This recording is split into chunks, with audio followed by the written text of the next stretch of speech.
Journalists at independent media Ivory meet for their editorial meeting. They're looking for disinformation circulating on social media, which they can debunk. I was monitoring last night and came across two stories on the same page. Faso Star News. Times residence was ransacked. That's the most urgent one. Why? Because the attack on President Gbagbo's residence is actually old news. This year we've seen the same story pop up 3 or 4 times. Mohammed conducts a reverse image search to verify the information. It turns out not to be the residence of Ivorian opposition leader Tidjane Thiam, but that of a Hamas leader in Doha, bombed by Israel a few days earlier. Like most of the disinformation that Mohammed tracks, the propaganda comes from a website claiming to be affiliated with the Alliance of Sahel States, an intergovernmental organisation that brings together the juntas from Mali, Niger and Burkina Faso.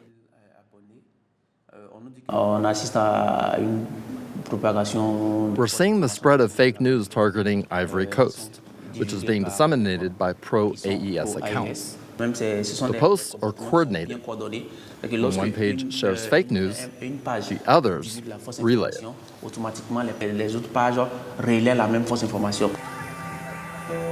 A concern reiterated by the National Agency for Information Systems Security. Here, the agency tracks one of the most viral pieces of fake news this year in the country, the death of President Alassane Ouattara. An online rumour launched by opposition supporters in March. Où est passé le chef de l'État ivoirien, Alassane Ouattara? The rumour was amplified by cyber activists from neighbouring Burkina Faso, who created a fake screenshot attributed to France 24.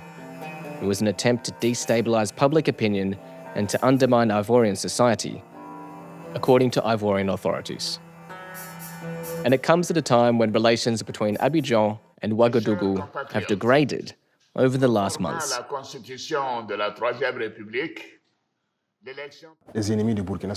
Burkina's enemies are clearly there. They're backed and protected. And then there is the issue of terrorism. There is a non-aggression pact. And when there is a non-aggression pact, you become a safe haven. And all of that worries me. This researcher says the tensions are linked to geopolitical divisions between the two countries.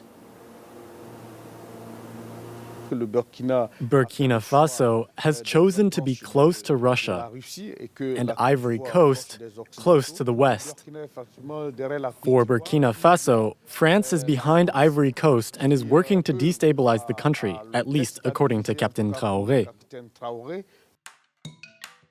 Côte d'Ivoire is the third most targeted country by pro-Russian and anti-West online campaigns, after Mali and France, according to the think tank the Atlantic Council. And pro-Ouattara cyber activists also exploit the situation to spread false information themselves.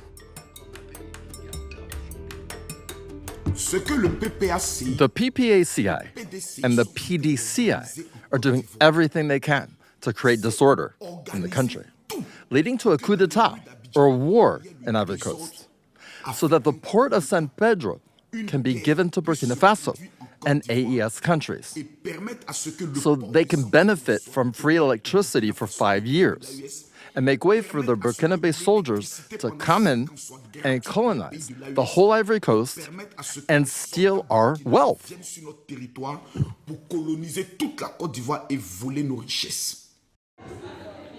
Côte d'Ivoire has waged a war against disinformation since 2021, criminalising the dissemination of fake news.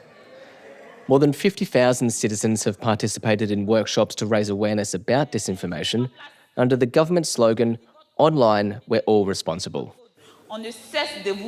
We keep telling you, we're entering a very sensitive period. When you share, you partake in spreading this false information. When that happens, it falls under the law on cybercrime. They say you could face 6 months to 2 years in prison for a simple like or share. But the law extends past disinformation. Insults and disturbing public order have also been criminalised, leading to controversial arrests, such as that of cyber activist Ibrahim Zigui who is close to Laurent Gbagbo's party, or those of several members of the youth wing of the PDCI, Tidjane Thiam's party. A worrying trend, according to Amnesty International. These laws can sometimes be used to punish people who express criticism of those in power. This is mainly because the concepts covered by these laws are too broad. We also call on the authorities to respect freedom of expression and to not use the ambiguity of the law to punish critical statements. A criticism that the authorities reject, but which will be on the minds of the 8.7 million Ivorians heading to the polls on the 25th of October.